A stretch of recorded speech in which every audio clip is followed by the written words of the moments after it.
It happens to all of us, right? I mean, we get so caught up in these rookies. We get so excited. We want to sit here and say, oh my gosh, Tajay Spears, this guy's the next Aaron Jones. Roshan Johnson, this guy's the next Ramondre Stevenson, where we kind of lose ourselves and don't have realistic expectations with these rookies.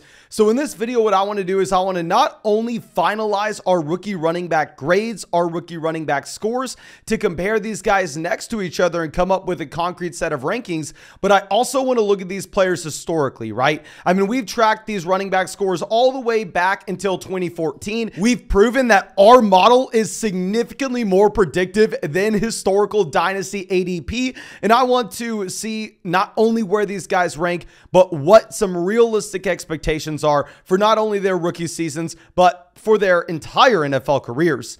But before we get into it, of course, make sure you're dropping a like on this video. Subscribe to the channel if you play Dynasty Fantasy Football. And if you play Dynasty Fantasy Football, I can guarantee you will love flogfantasy.com, where we already posted all this information yesterday. And on flogfantasy.com, you can get my constantly updated Dynasty rookie running back rankings. Get the updated rankings for all your favorite content creators. And when you sign up with promo code FLOCK, you are going to get a 2-day free trial to see if you'll like it. I guarantee you'll love it. And then after that, when you decide you want to make a purchase, you'll get 30% off any subscription with promo code FLOCK. And then also with promo code FLOCK in particular, yours truly will go through and make a podcast breaking down your Dynasty team.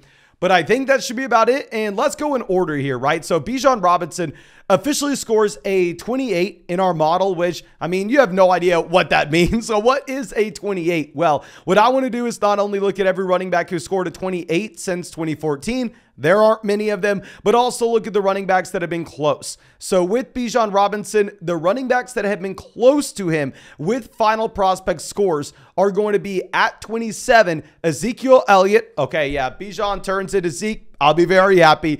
Jonathan Taylor, well, if Bijan Robinson gets up to being the #1 running back in fantasy, I'll be pretty happy. Todd Gurley, yeah, if he turns into early career Todd Gurley, I'll be pretty happy. We have Najee Harris. We have Travis Etienne here, which I know they don't look great in comparison to these other guys. Keep in mind, after Najee Harris's rookie season, this man was a consensus top 5 running back in Dynasty. And right now, Travis Etienne is a borderline top 5 RB in Dynasty. Bijan does score better than them, but still, they are in a similar range.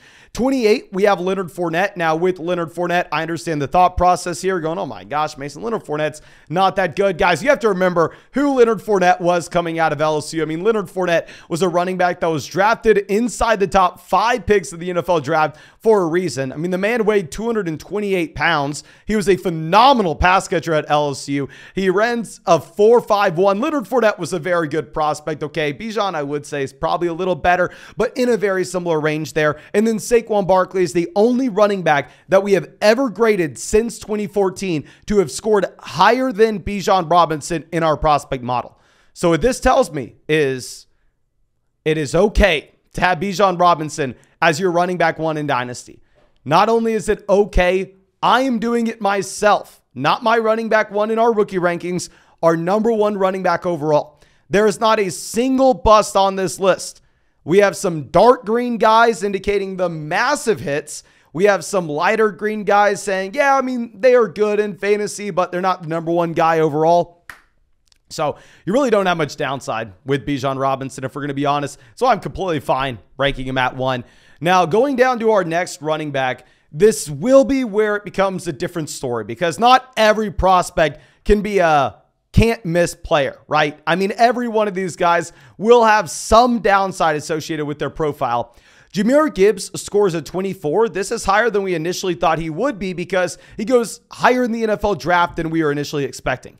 I thought Jahmyr Gibbs was going to be a late round 1 NFL draft pick. Instead, he goes pick 12 overall to the Detroit Lions. So it's a better situation than I expected. Way more draft capital than we expected. Keep in mind, situation doesn't play into these prospect scores, just the draft capital will. But nonetheless, he moves up to a 24 in our score, which is right in line with what we had with Christian McCaffrey coming out of school. Now, keep in mind, Christian McCaffrey is an interesting player in that Yes, he scored highly as a prospect, but what actually held him back was his BMI. If you're going to look at CMC, I mean, the man coming out of school stood in at 5'11", 202 pounds. So he had a BMI of 28.2. That BMI really knocked him, but then he completely transformed his body. I mean, y'all remember going into year 2 of CMC's NFL career, the viral pictures of him from training camp that were circulating Twitter because the man turned into a monster. He wasn't like that coming out of Stanford, but of course, we still have an elite prospect nonetheless.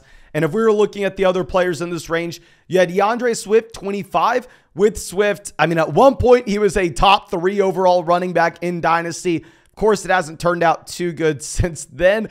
You have Dalvin Cook, 25. And if Jahmyr Gibbs turned into Dalvin Cook's career, I will sign up for it. Give me multiple top 5 running back finishes, and I'll be happy. We have Joe Mixon there as well. Now, yes, Mixon doesn't look that appealing currently, but you have to remember, the man was drafted in 2017, okay? He's much older than he was. But we do have some misses on this list. And this is where we are in a little bit of a different range with Bijan Robinson. Bijan Robinson, it's only green, it's only money. Here we have a little red mixing in. We have Cam Akers, who in my mind, Akers was an elite level prospect coming out. He was a 5-star recruit going to Florida State. I mean, the man caught the ball. The man was athletic. He had 3-down size. He went round 2 of the NFL draft. Like, Cam Akers checked almost every box. Now, of course, the issue is you tear your Achilles and it never works out, right? So while Akers is red, who knows what he would have been if he did not tear his Achilles. I mean, he was being drafted in round 1 going into his 2nd year in fantasy football drafts. Then he tears his Achilles and it's all downhill from there. So I want to put like an asterisk next to his name. Gibson should also have an asterisk next to his name because he was a wide receiver in college that we had to put into our running back model. So the score, of course, is going to get a little wacky there. So even the red guys on this list are really hard to classify as bust with our model because they're so unique with their respective situations. Now, going down to our next guy, Zach Charbonnet will be a significant drop-off. We have Zach Charbonnet scoring a 19. Now, of course, with Charbonnet, I'll probably rank him a little bit lower than where his historical score should indicate just because it's such a bad situation going over to the Seattle Seahawks. But at 19, you have some massive hits in your range, right? You have Josh Jacobs, you have Kareem Hunt, you have David Johnson, running backs that turned into true league winners at their respective points of their NFL careers. You also have some guys that do legitimately nothing. I mean, you get 0 from Keyshawn Vaughn. You get 0 from Bishop Sankey. You get 0 from Darius Geis. So with Charbonnet, you have a much wider range of outcomes, but you're not drafting him at the 101 like you draft Bijan Robinson. He's falling to the end of the 1st, the beginning of the 2nd, because he's not that can't-miss prospect. I mean, he does have downside associated with this profile, but, I mean, you just have to be realistic with the range of outcomes. Now, our next guy is going to be another pretty far drop. Kendre Miller is actually our next highest graded running back. This was something I was not expecting, and I need to take a massive L here, right? Because going into the draft, I was saying, Roschon Johnson's my guy. Roschon Johnson goes day 2. I'm all in. And I really didn't like Kendre Miller too much. I mean, this is a running back that we were saying we don't know what the speed's like. What we do know is he was for sure not going to be a pass catcher at the next level. And we don't know if he's going to go day 2 or day 3. Well, he goes pretty high on day 2 of the NFL draft. Goes to the very top of the 3rd round. So the draft capital does bump him up a bit here where he is in a better range. Now, you do have some running backs that are decent players on this list, right? Yeah, Montgomery, Miles Sanders, both of whom were respective running back 2s in their NFL careers. You had Carlos Hyde here as well, which I think that's almost like best case scenario for Kendre Miller. And you have Aaron Jones as well. Now, keep in mind, Aaron Jones was a day 3 guy when at the very end of rookie drafts, once in a blue moon, you'll see that outlier that actually crushes it, even though he has nothing attached to that profile. But to go along with this, we have a whole lot of red. I mean, you could just go through and see all these names that turned into nothing at the next level. But nonetheless, I think that given the NFL draft capital, given how Kendre Miller scores in our model now, I am going to have to take my L. I'm going to have to move him ahead of Roschon Johnson. Not only moving him ahead of Roschon Johnson, but all these other running backs that are kind of stuck in no man's land. Because you are going to see with our next list of guys here, they all score about the exact same.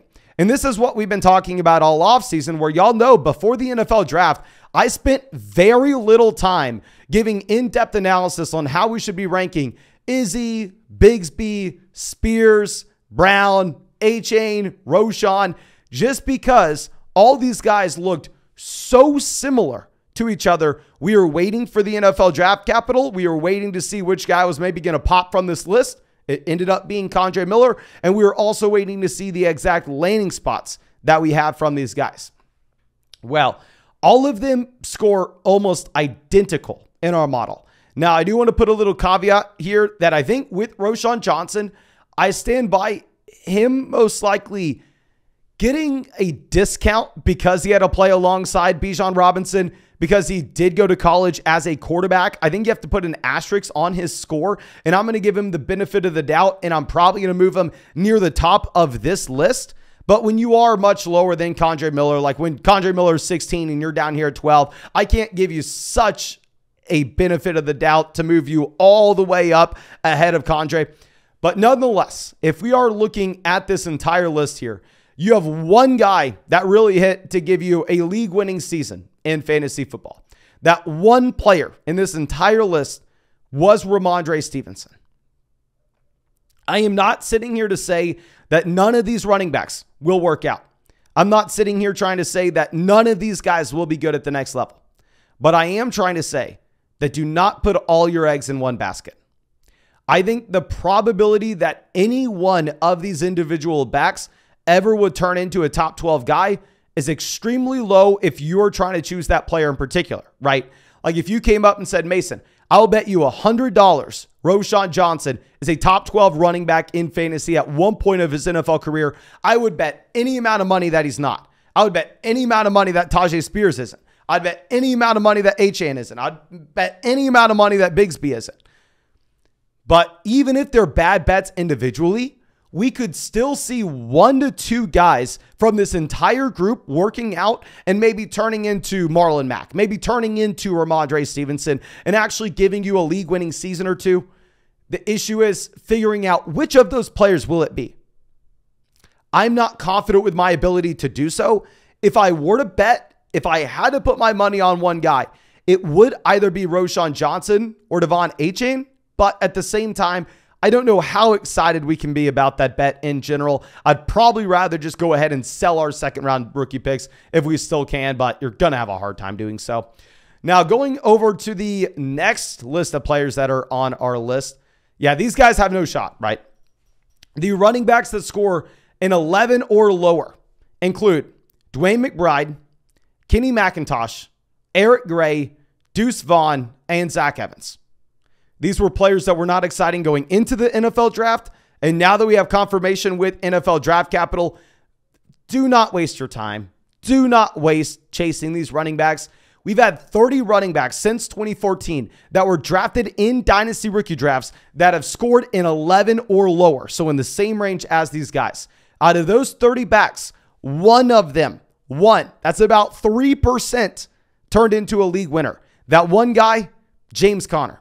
Why would have James Conner scored so low in our running back prospect model, however, at the same time, actually turn into a league winner?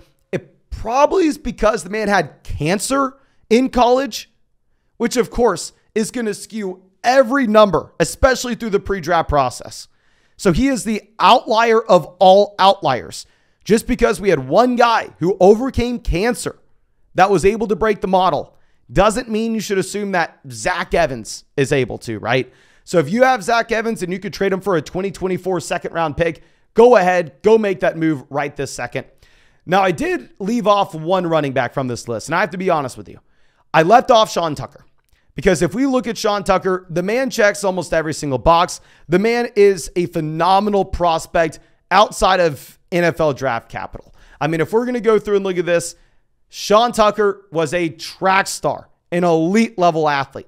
Sean Tucker has the BMI that looks like he should handle a 3-down workload.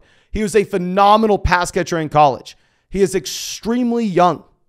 Sean Tucker checks almost every box we look for, but NFL draft capital. And this is very reminiscent of Justin Ross last offseason, where before the NFL draft, we were saying, well, you know what? There's some medical issues with Justin Ross. This is a player that if he does get the NFL draft capital, if an NFL team's willing to sign off and say, you know what? You don't have to worry about the medicals. this guy is going to get a real shot in the NFL. I would be extremely confident that Justin Ross in that instance is someone we should be betting on. But the second he goes undrafted, the second that you see that NFL teams aren't willing to sign off on him, then we immediately know, okay, yeah, this guy isn't doing anything. This guy is someone we shouldn't worry about, regardless of how good he looks in our model or not. He is not worth the pick in Dynasty rookie drafts. I am extremely sad to say the same thing with Sean Tucker. I would love to make a video saying go all in on Sean Tucker. I thought I would have. And trust me, if you went round 3 of the NFL draft, if you went round 4 to the NFL draft, I probably would have. But just to go through and try to chase that unicorn, it's so damn hard. So yeah, he maybe scored a little bit higher than some of these other guys on our list, but we just kind of have to remove him entirely based off what NFL teams are telling us. But I think that's all we have. Of course, thank you so much for checking out this video. If you enjoyed it, go down there, drop a like, subscribe to the channel if you play Dynasty Fantasy Football. And of course, if you want to get my constantly updated Dynasty Fantasy Football rankings, if you want to get the updated rankings of all your favorite content creators, if you want to get our in-depth exclusive analysis, make sure you go sign up for flockfantasy.com. When you sign up, make sure you're using promo code FLOCK. That's going to get you a 2-day free trial. Promo code FLOCK is going to get you 30% off any subscription. And most importantly, promo code FLOCK in particular is going to get your team broken down by yours truly. You can find that link in the comment section and the description. But thank you again, ladies and gentlemen. Really appreciate you and really hope you have a great day.